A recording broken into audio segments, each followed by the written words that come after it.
అభ్యర్థులని ఎవరు చెప్పారు? ఇన్ఛార్జ్ అన్నారు స్వామి. ఇన్ఛార్జీలు అభ్యర్థులు అంటే మాకు 170 మంది ఇన్ఛార్జీలు ఆల్రెడీ ఉన్నారు. సో ఇన్ఛార్జీలు మీరు అభ్యర్థులు అంటే ఎట్లా?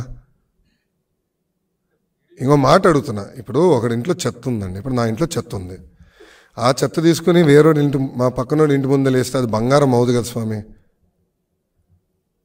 ఇప్పుడు ముఖ్యమంత్రి గారే స్వయంగా వాళ్ళ మంత్రి గారు చిలకలూరుపేటలో చెత్త అని తేల్చేశాడు.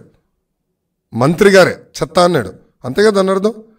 ఆమెను తీసుకెళ్ళి గుంటూరు వెస్ట్లో వేస్తే బంగారం అవుతుంది కదా. అంటే అక్కడ చేసిన తప్పులు ఇక్కడికి వస్తే ప్రజలు గుర్తుండదా? ప్రజలు గమనించారా? అంత అద్భుతమైన క్యాండిడేట్ అయితే అక్కడనే పెట్టాలి కదా, చిలకలూరులో పెట్టి గెలిపించుకోవాలి కదా. అంత బాగా చేస్తుంటే, ప్రభుత్వానికి అంత వే ఉంటే వై నాట్ 175 అంటే అక్కడనే పెట్టుకోవాలి కదండి. అక్కడిని తీసుకొచ్చి ఇక్కడ వేస్తే అది ఎట్ట కుదురుతుంది? సో ఒకరి చెత్త ఇంకొకరి ఇంటి ముందు వేస్తే బంగారం కానే కాదు, చెత్త చెత్తే.